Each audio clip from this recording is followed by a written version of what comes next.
नमस्कार, मैं हूं दीपाली राणा। आप देख रहे हैं योर मनी, आपका पसंदीदा शो जो हर रोज हम आपके लिए लेकर आते हैं ताकि आपको सिखा सके कि फाइनेंशियल प्लानिंग करना क्यों जरूरी है, कैसे करनी चाहिए, क्या होना चाहिए पहला कदम, और अगर ऑलरेडी आपने निवेश की शुरुआत कर दी है तो उसे कैसे बेहतर बना सकते हैं, इसके बारे में भी योर मनी आपकी मदद करता है। तो अगर आप भी आना चाहते हैं हमारे शो में तो व्हाट्सएप के थ्रू कनेक्ट कर सकते हैं। 7045220000 हमारा व्हाट्सएप नंबर है, इसे नोट कर लीजिए। साथ ही फेसबुक ट्विटर पर ये शो लाइव भी जा रहा है, आप देख भी सकते हैं शो को सोशल मीडिया प्लेटफॉर्म्स के जरिए और अपने सवाल भी पोस्ट कर सकते हैं। हम अगले एपिसोड में आपकी क्वेरीज को शामिल करेंगे। आज हमारे साथ फिनफिक्स रिसर्च की फाउंडर प्रबलीन बाजपेयी मौजूद है। प्रबलीन नमस्कार, स्वागत है आपका। और सबसे पहले तो इनफैक्ट एक टॉपिक पर आपके राय लेना चाहेंगे जिसे हम आमतौर पर स्टेप अप एसआईपी कहते हैं, क्योंकि शो के जरिए सिर्फ क्वेरीज लेना ही नहीं है या फिर निवेश के लिए प्रेरित करना ही नहीं है, बल्कि एजुकेशन पर्पस से भी हम योर मनी लेकर आए हैं। तो उसी कड़ी में आज हमारे व्यूअर्स के लिए प्रबलीन आप सरल भाषा में अगर समझा सकें कि स्टेप अप एसआईपी क्या होता है, इसमें क्या किस तरीके से इन्वेस्ट होता है, क्या मायने हैं इसके, बताइए प्लीज। नमस्कार दीपाली। बिल्कुल, आई थिंक एसआईपी जो एज अ कॉन्सेप्ट है वो अब सारे निवेशक जान गए हैं कि एक मंथली आपको इन्वेस्टमेंट करनी चाहिए, चाहे स्टॉक मार्केट्स में जा रहा हो चाहे डेट फंड्स में जा रहा हो। एंड जो स्टेप अप एसआईपी है दीपाली, ये उसी का एक एडवांस्ड वर्जन है। जब हमारी तनख्वाह बढ़ती है तो आई थिंक बहुत जल्दी हमारा हाथ खुल जाता है और हमारे खर्चे साथ साथ बढ़ने लगते हैं। सो जो स्टेप अप एसआईपी है वो एक जरिया है जिसके माध्यम से हम अपनी जो मंथली एसआईपी है उसको एक प्री डिटर्मिन्ड या तो परसेंटेज पे या प्री डिटर्मिन्ड अमाउंट से बढ़ा सकते हैं, एक रेगुलर इंटरवल पे जो हम प्री डिसाइड करते हैं। हर साल हमारे को बोनस मिलता है, कई बार कुछ इंक्रीमेंट होती है सैलरीज में। गवर्नमेंट एम्प्लॉइज में देखिए तो आपको डीए मिलता है। तो जैसे आपकी इनकम बढ़ती है, आपका जो परसेंटेज ऑफ खर्चे हैं वो भी कहीं ना कहीं बढ़ने लग जाते हैं। इसलिए स्टेप अप एसआईपी एक बहुत अच्छा जरिया है जिसके तरीके से आप अपनी इनकम के साथ साथ अपनी इन्वेस्टमेंट्स को अलाइन कर सकते हैं ताकि वो साथ में बढ़े। और ये एक छोटा जो डिफरेंस है जो आप एक मंथली बेसिस पे ला सकते हैं अपनी इन्वेस्टमेंट को बढ़ा के, ये आगे चल के दीपाली एक बहुत सब्सटैंशियल डिफरेंस लाता है। और इसका मैं एक आपको एग्जांपल देती हूँ। अगर कोई कह लीजिए 25 साल का निवेश करे और सिर्फ 10,000 से शुरुआत करे और 10,000 ही 25 साल तक करता रहे, और अगर हम 11% के रिटर्न्स को लेके चलें तो वो करीबन 1.6 करोड़ जमा कर लेंगे at the end of 25 years. जबकि अगर वही निवेशक अपना जो एक इन्वेस्टमेंट है उसको 10% से बढ़ाएं, यानी कि पहले साल उनकी एसआईपी 10,000 जाती रहे, उसके अगले साल उनकी एसआईपी है वो 11,000 जाए हर महीने, उसके बाद 12,000, तो उसका जो फाइनल अमाउंट है जो क्रिएट होगा वो 4.3 करोड़ होगा, यानी कि 2.5 गुना से ज्यादा। और जो उनकी शुरुआत एक 10,000 की एसआईपी से हुई होगी, 25 साल बाद वो 35,000 पे पहुंचेगी। एंड इस टाइप का ऑफ कोर्स उनकी इनकम में भी बढ़ोतरी हुई होगी। सो ये एक छोटा कदम आपका अलाइनमेंट ला सकता है इंक्रीज इन इनकम के साथ। बिल्कुल। तो इनफैक्ट बहुत सरल भाषा में प्रबलीन ने यहाँ पर आपको समझाया कि स्टेप अप एसआईपी होती क्या है और जो मकसद है बेसिकली इस स्ट्रैटेजी का वो बिल्कुल सही, जैसे कि प्रबलीन ने भी कहा कि आमतौर पे जब हमारी तनख्वाहें बढ़ती हैं, हमारी कमाई बढ़ती है तो हम अपने खर्चों को भी बढ़ा लेते हैं, हम स्पेंड ज़्यादा करते हैं। तो उस एक्स्ट्रा एक्सपेंडिचर को ना करते हुए आप उस एक्स्ट्रा मनी को इन्वेस्ट कीजिए ताकि आप ज़्यादा कॉर्पस एक्यूमुलेट कर सकें। तो हर साल स्टेप अप एसआईपी के थ्रू, स्टेप अप स्ट्रैटेजी के थ्रू 10% अपनी एसआईपीज बढ़ाते रहिए जैसे जैसे आपकी इनकम बढ़ रही है। और उस हिसाब से कैलकुलेशन भी प्रबलीन ने आपकी स्क्रीन पर रखी है कि 25 साल में अगर आप सिर्फ एक फिक्स्ड अमाउंट करते हैं और दूसरी तरफ आप 10% स्टेप अप स्ट्रैटेजी को अपनाते हैं तो आप दुगना नहीं दोगुने से ज्यादा अचीव कर सकेंगे जो एक रेगुलर एसआईपी से अचीव करेंगे। अब भी अगर आप कुछ समझना चाहते हैं, कोई पॉइंट आपको समझ में ना आया हो तो आप योर मनी पर अपने सवाल हमें भेज सकते हैं। लेकिन आगे बढ़ते हुए अब सवालों को कर लेते हैं शामिल। नीलेश हमारे साथ मौजूद हैं फोन लाइन पर। नीलेश जी नमस्कार, स्वागत है आपका, बताइए क्या सवाल है।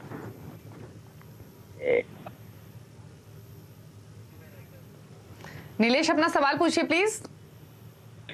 जी मेरे पास कुछ 5 SIPs है जो मैंने आपको दिए नाम उनके, अभी मुझे ये जानना है कि मैं वही मुझे कंटिन्यू करना है या फिर कुछ मैं उसमें से स्विच करूं, और मुझे और 2 नए SIP चाहिए। यानी आप जो एग्जिस्टिंग 18,000 की SIPs है इसमें 10,000 की SIP और ऐड करना चाहते हैं? जी जी, और ऐड करना चाहता हूँ। और मैं सोच रहा हूँ कि जो कोटक फ्लेक्सी कैप है उससे मूव होके कोटक इमर्जिंग इक्विटी फंड में प्लान कर रहा हूँ, तो वहां पे भी मुझे थोड़ा आपका सजेशन चाहिए। एक चीज और बताइए, ये पोर्टफोलियो आपका कितना पुराना है? कब से आप कर रहे हैं SIPs? 4 साल से कर रहा हूँ मैं। ठीक है, तो 4 साल से 18,000 की SIPs ऑलरेडी चल रही हैं। 15 साल का और टारगेट है। कोटक फ्लेक्सी कैप की जगह कोटक इमर्जिंग इक्विटी शामिल करना चाहते हैं। इसके अलावा IDFC फोकस्ड इक्विटी, मेरे asset emerging blue chip, Nippon India small cap और L&T इमर्जिंग बिजनेसेस फंड है।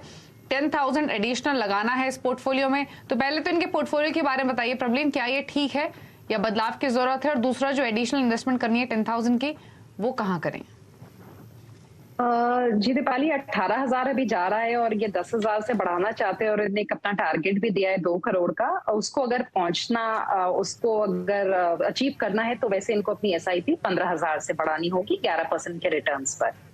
जहां तक इनके पोर्टफोलियो का सवाल है, अभी एक फ्लेक्सी कैप फंड है, एक फोकस्ड है, एक लार्ज मिड कैप फंड है और 2 स्मॉल कैप फंड है।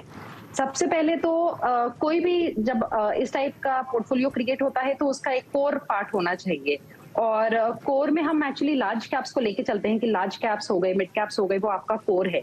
बट यहाँ पे जो ये कोटक फ्लेक्सी कैप की बात कर रहे हैं जिसको ये शिफ्ट करना चाहते हैं, स्वाति मैं ये बोलूंगी कि कोटक फ्लेक्सी कैप को ये एक लार्ज कैप फंड की तरह ट्रीट कर सकते हैं और इसको कंटिन्यू करें। फंड बुरा नहीं है, फंड अच्छा है, पर एक फ्लेक्सी कैप का काम करने की बजाय वो एक लार्ज कैप का काम कर सकता है, जो इनके पोर्टफोलियो मिसिंग भी है। और इसका अबाउट 75% एलोकेशन क्योंकि लार्ज कैप में ही है। मिड कैप इनमें पोर्टफोलियो में मिसिंग है, उसके लिए मैं सजेस्ट करूंगी कि एक मिड कैप पैसिव फंड जोड़ लें, बिकॉज कोई भी पैसिव स्ट्रैटेजी इनके पास नहीं है। ICICI का मिड कैप हो गया, DSP का मिड कैप क्वालिटी 50 इंडेक्स हो गया, इनमें से कोई भी मिड कैप इंडेक्स फंड चुन सकते हैं। और 2 स्मॉल कैप फंड लिए हैं, इनमें से निपॉन को कंटिन्यू कर लें और L&T को एग्जिट करें। ये मैंने ओवरलैप जो देखा है उसके बेसिस पे मैं बोल रही हूँ, तो एक ही स्मॉल कैप फंड रखें। और अगर इनका रिस्क कैपिटाइट इनको समझ में आता है तो थोड़ा सा मैं निवेश सजेस्ट करूंगी कि इंटरनेशनल फंड में डालें। सो ओवरऑल जो है कोटक को कंटिन्यू करें और मिड कैप में पैसिव फंड जोड़ के एक स्मॉल कैप को एग्जिट करना है। ठीक है, तो बदलाव आपको को सजेस्ट किए गए हैं आपके पोर्टफोलियो को लेकर। बाकी जो आपका 2 करोड़ का टारगेट है वो सिर्फ 10,000 की SIP से भी आप पूरा कर सकते हैं। बट अच्छी बात है, जितना इन्वेस्ट करेंगे उतना ज्यादा जोड़ पाएंगे, तो ये स्ट्रैटेजी आपकी बिल्कुल सही है। बदलाव जो सजेस्ट किए हैं प्रबलीन ने उनको आप फॉलो कीजिए।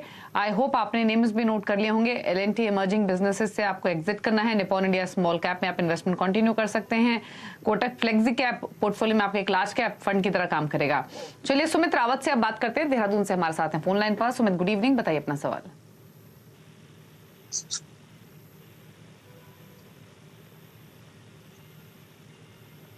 सुमित, क्या आप सुन पा रहे हैं?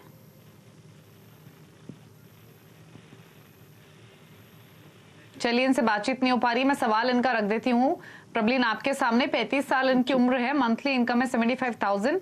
इनके टारगेट हैं 20 इयर्स में डॉटर की शादी और पढ़ाई के लिए 1 करोड़ और 25 साल बाद रिटायरमेंट के वक्त 3 करोड़।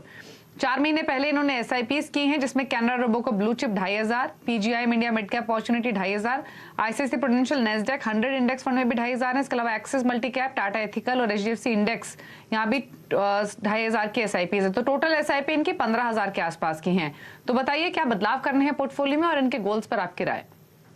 दोनों गोल्स इनके काफी लंबे समय के हैं दीपाली। 20 साल में चाहिए और उसके बाद 25 साल में चाहिए। SIP 15,000 की है, टारगेट्स अचीव हो सकते हैं, SIP थोड़ा बढ़ाने की जरूरत होगी।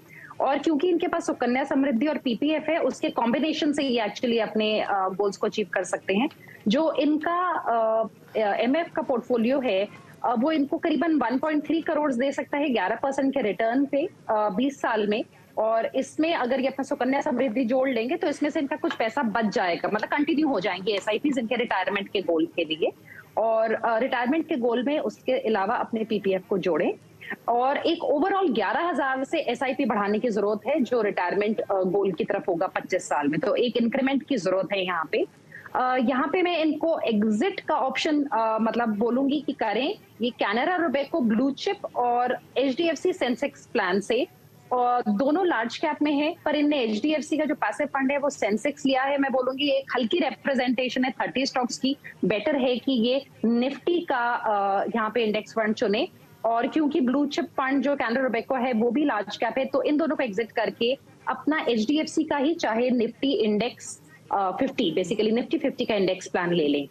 इसके अलावा इनकी डॉटर है, तो दीपाली मुझे लगता है कि थोड़ा सा एलोकेशन थ्रू म्यूचुअल फंड्स एक एसआईपी के जरिए अपना गोल्ड में कर सकते हैं।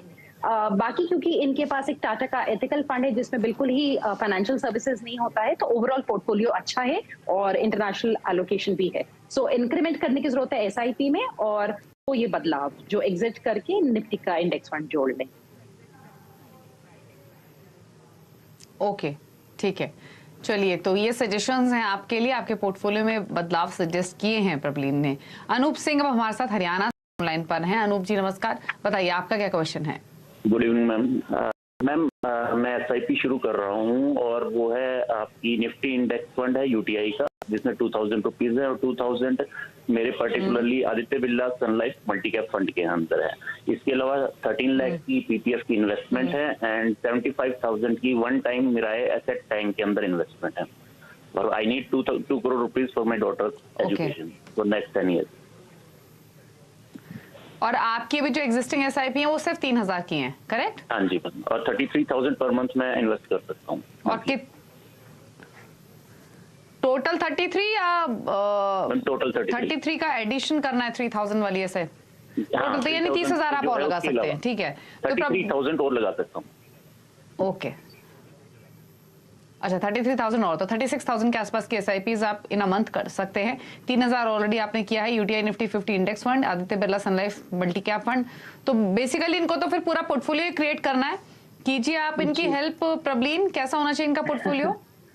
जी दीपाली, एक तो इनने पीपीएफ को मेंशन किया है, उसको भी हमें यूज करना पड़ेगा। जब ये 33,000 से अब इंक्रीमेंटल इन्वेस्टमेंट करेंगे तो भी 10 साल में इनको करीबन 80 लाख मिल पाएगा, तो थोड़ा शॉर्टफॉल होगा। अगर हम पीपीएफ में ये अपनी 1.5 लाख की इन्वेस्टमेंट करते रहेंगे तो उससे करीबन 48 लाख जमा हो जाएगा 10 साल में। तो इन दोनों को मिला के करीबन 1 करोड़ 28 लाख तक ये जमा कर सकते हैं, पर इनका रिक्वायरमेंट 10 साल का है, तो थोड़ा सा इंक्रीमेंट और करने की जरूरत होगी कहीं पे। बिकॉज अगर बच्चे के एजुकेशन के लिए है तो इसको आगे हम पुश नहीं कर सकते हैं इस गोल को, तो यानी कि इन्वेस्टमेंट बढ़ाने की जरूरत होगी। ये 11% के रिटर्न पे मैं लेके चल रही हूँ, इससे ज्यादा ना लेके चलेंगे, रियलिस्टिक रिटर्न है। जहां तक इनके पोर्टफोलियो का सवाल है, क्योंकि काफी इनको एसआईपी बढ़ानी है, तो दीपाली इनके पास ऑलरेडी एक यूटीआई का निफ्टी इंडेक्स फंड है, बहुत अच्छा है। ऑलरेडी एक पैसिव फंड जोड़ा हुआ है, इसी में एक तो एलोकेशन अपनी इंक्रीज करें। उसके बाद इनके आदित्य बिरला का मल्टी कैप है। अब मल्टी कैप फंड्स की उतना ज्यादा ट्रैक रिकॉर्ड नहीं है, कंपैरेटिवली नए फंड्स हैं, पर कम से कम इनको ये सारे मार्केट कैप्स में एक्सपोजर दे रहा है, तो इसको भी मैं बोलूंगी कि 1,000 से बढ़ा के करीबन 5,000 तक ले जाएं। इसके अलावा जो कुछ स्कीम्स की मेरा सुझाव होगा, एक होगा एक फोकस्ड फंड जोड़ सकते हैं एसबीआई का। इसका 2009 से श्रीनिवासन जी फंड मैनेजर हैं।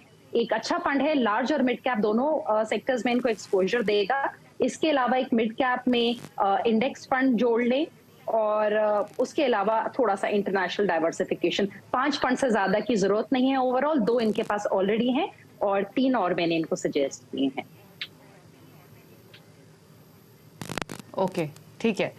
चलिए, तो पोर्टफोलियो में आपको 2 फंड्स और ऐड करने की सलाह दी गई, जिसमें आईसीआईसीआई प्रूडेंशियल मिड कैप है, DSP Nifty mid cap 150 quality एक ईटीएफ ये आप चुन सकते हैं, और आपके पीपीएफ की इन्वेस्टमेंट से भी आप 77 लाख रुपए के आसपास की राशि जुटा लेंगे।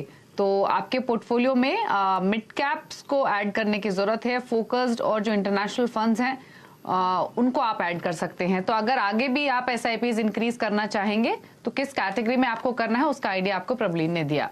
रुक रहे हैं इसी के साथ एक ब्रेक के लिए। ब्रेक के उस पर कुछ और क्वेरीज करेंगे शामिल। प्रबलीन वाजपेयी हमारे साथ बनी हुई है, तो वापस आते हैं।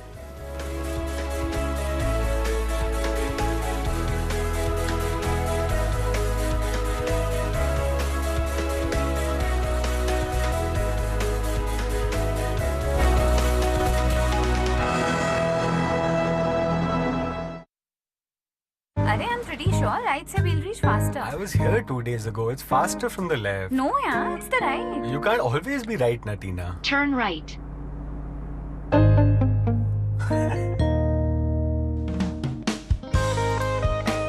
The all-new Slavia. Skoda. Simply clever. Naturo India Bull Limited launches its IPO on BSE SME platform with issue price of rupees 30 per equity share. IPO opens on 22nd August 2022 and closes on 24th August 2022. IPO lead managed by Finsure Management Services Limited. अपने घर में strong क्या है और week क्या है check कर रहा हूँ। अरे जीनियस, अपना पूरा घर ही स्ट्रॉन्ग है, समझे? इसमें है Radha TMT 550D LRF। 550D LRF from Radha TMT, the DNA of a stronger nation। मैं जा रही हूँ पापा जी का BP मॉनिटर खरीदने। हम चीकू के डायपर्स घर डिलीवर कर सकते हैं, दादी जी का इंसुलिन घर डिलीवर कर सकते हैं, हेयर फॉल शैम्पू भी डिलीवर कर सकते हैं। तो फिर बीपी मॉनिटर क्यों नहीं डिलीवर कर सकते? सॉरी, वो फैमिली में किसी को पता ही नहीं था। फार्म इजी ऐप पे सब पता लग जाएगा। फैमिली की हेल्थ वाली हर जरूरत फार्म इजी होम डिलीवर करता है, वो भी सेम डे। स्वागत है आप सभी का कमाई का अड्डा में। मार्केट के आखिरी 1.5 घंटे का सारा एक्शन। जब तक आप 710 की ट्रैजेक्टरी को रीगेन करके उसके ऊपर सस्टेन ना करें, लॉन्ग के बारे में मत सोचिए। क्लोजिंग बेल बजने से पहले कीजिए जबरदस्त कमाई। 290 का कॉल आप ले सकते हैं और यहाँ पर एक अच्छा खासा मोमेंटम बिल्ड होता हुआ दिखाई दे रहा। जाने माने एक्सपर्ट्स के साथ आने वाले 2 क्वार्टर में हमारी उम्मीद है कि स्टॉक 400 तक जा सकता है। देखिए कमाई का अड्डा के प्रायोजक हैं Radha TMT, the DNA of a stronger nation।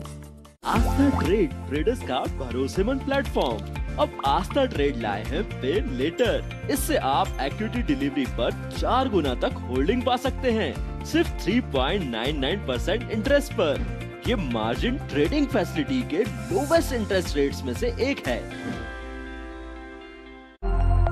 Tambo Global is an industrial powerhouse having a dominant presence in the manufacturing of pipe support systems, fasteners, anchoring and equipment for industrial, shipping, power and OEM installations. Exports to 33 countries with a daily production capacity of 20 to 25 tons. Already acquired land of 13,500 square meters to increase production capacity by 400%. Tambo Global Industries. Sir, आपका car insurance renew तो same company से करा लो ना।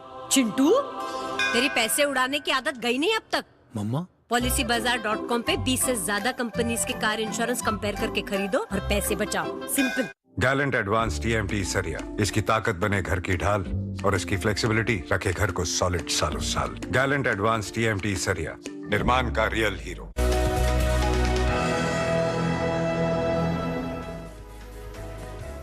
आप देख रहे हैं your money. आपकी क्वेरीज को आंसर करने के लिए प्रबलीन वाजपेयी हमारे साथ मौजूद हैं। एक कॉलर भी है हमारे साथ कनेक्टेड, हरीश चड्ढा है नागपुर से। हरीश जी, गुड इवनिंग, बताइए अपना क्वेश्चन।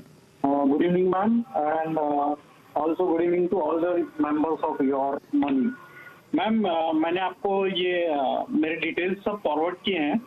मुझे सिर्फ यही इंक्वायर करना था मैम कि मैंने पास्ट 8 मंथ से मैंने इसमें सेविंग स्टार्ट की है ये म्यूचुअल फंड्स में, और मेरा टारगेट है मैम 4 to 4.5 करोड़। तो ये जो म्यूचुअल फंड्स मैंने सिलेक्ट किए हैं, आपको जो मेंशन किया है, ये इस टारगेट को अचीव कर पाएंगे क्या? मेरी क्वेरी यही है मैम। Okay, hello. तो आपका टारगेट 25 साल में 4 करोड़ पाने का है, correct? Currently my age is 43। Okay, तो 4 फंड्स है इनके पास। पोर्टफोलियो तो इनका क्लटर्ड नहीं है, थोड़ी ओवरलैपिंग तो जरूर दिख रही है प्रबलीन, क्योंकि 2 मिड कैप्स है इनके पास, एक एमर्जिंग एक्विटी है और एक क्वांट का फोकस फंड है। 20,000 के आसपास की SIPs है। बदलाव करने हैं या इन्हीं के साथ कंटिन्यू करें? जहां तक गोल का सवाल है दीपाली, वहां पे एक एडिशनल SIP और 5,000 की रिक्वायरमेंट है, और ये 4 करोड़ का अपना टारगेट 25 साल में एक 25,000 महीने की SIP से पूरा कर लेंगे 11% के रिटर्न पे। पोर्टफोलियो में मैं बदलाव की डेफिनेटली सजेशन दूंगी थोड़ी सी। अगेन स्वाति, जब भी कोई पोर्टफोलियो क्रिएट होता है तो उसका एक कोर पार्ट होना चाहिए और एक सैटेलाइट या पेरिफेरल पार्ट होना चाहिए। कोर पार्ट में हम लोग लार्ज कैप्स को लेते हैं। यहाँ पे इनने क्वांटम का फोकस्ड फंड जरूर उठाया है जो एक लार्ज कैप ओरिएंटेड है। पर मैं बहुत कंफर्टेबल नहीं हूँ अभी। ये इस फंड का AUM छोटा है। एक फंड हाउस ने रिसेंट दौर में बहुत अच्छा किया है। आई थिंक ये क्वांट है, क्वांटम की जगह, because quantum probably was mention. जो फंड हाउस है उसको मैं बोलूंगी थोड़े बड़े फंड हाउस के साथ चलें और एक इंडेक्स स्ट्रैटेजी का ही चुनाव करें, क्योंकि एक बहुत लंबा समय है जो इनको आगे इस निवेश में रहना है, 25 साल का। तो पहले तो अपना कोर क्रिएट करें। इनके पास ऑलरेडी 2 मिड कैप फंड है। मैं बोलूंगी कि कोटक का जो इमर्जिंग इक्विटी मिड कैप है उसको कंटिन्यू करें, मोतीलाल को एग्जिट कर सकते हैं। L&T का इनके पास इमर्जिंग है जो स्मॉल कैप में है, उसको चाहे कंटिन्यू कर ले। और इसके अलावा आगे चल के अभी इन्हीं में एलोकेशंस बढ़ाएं, बहुत ज्यादा फंड्स का एडिशन ना करें। थोड़ा एलोकेशन अगेन इंटरनेशनल और साथ साथ गोल्ड में हो सकता है from an asset allocation point of view. Okay, चलिए ठीक है। तो आपको थोड़े से बदलाव सजेस्ट किए गए हैं। बाकी जो आप अपना पोर्टफोलियो में इन्वेस्टमेंट्स कर रहे हैं उसको कंटिन्यू कीजिए। इन्वेस्टमेंट्स थोड़ी सी इंक्रीज करनी पड़ेंगी अपने गोल को हासिल करने के लिए। एक सवाल ईमेल के थ्रू मनीष ने हमें भेजा है। 35 साल इनकी उम्र है, मंथली इनकम है 1 लाख रुपए, 20 साल में 3 करोड़ का इनका टारगेट है। फिलहाल जो इनका पोर्टफोलियो में इनकी एक PLI चल रही है 4000 मंथली, PF चल रहा है 4000 मंथली, और इसके अलावा पोर्टफोलियो में SBI का ब्लू चिप, L&T का mid cap, Kotak flexi cap और एक्सिस स्मॉल कैप है। तो टोटल इनकी जो SIP चल रही है वो 11,000 के आसपास चल रही है। तो इनका पोर्टफोलियो प्लस इनका गोल, क्या सजेशन रहेंगे आपकी ओर से? 11,000 की SIP में दीपाली ये करीबन 97 लाख जनरेट कर पाएंगे 11% के रिटर्न पे। तो इनका जो 3 करोड़ का गोल है उसके लिए इनको अपनी इन्वेस्टमेंट्स को बढ़ाने की जरूरत है। ऑलमोस्ट 20,000 से 20,000 से बढ़ाने की जरूरत है।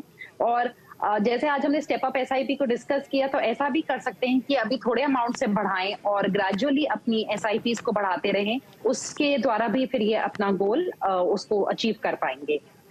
इसके अलावा EPF इनके पास है ऑलरेडी। सो एक फिक्स्ड इनकम का जो पोर्टफोलियो है वो साथ में क्रिएट हो रहा है। जहां तक पोर्टफोलियो है वहां पे मैं 2 छोटे सजेशंस दूंगी, बिकॉज SBI ब्लू चिप है जिसका करीबन 83-84% लार्ज कैप्स में है, और हमारे पास कोटक का भी फ्लेक्सी कैप आ रहा है जहां पे अगेन हमारा 75% लार्ज कैप में है। तो यहाँ पे स्वाति एक फंड को ये एग्जिट कर यहाँ दीपाली एक फंड को एग्जिट कर सकते हैं, और इसके अलावा एक इंटरनेशनल एलोकेशन को अपने फंड अपने पोर्टफोलियो में शामिल कर सकते हैं। ओवरऑल बाकी इनके फंड्स ठीक है, डिसेंट एलोकेशन है। ठीक है, ठीक है। संजना है हमारे साथ अब एक कॉलर फोन लाइन पर। संजना जी नमस्कार, बताइए अपना सवाल।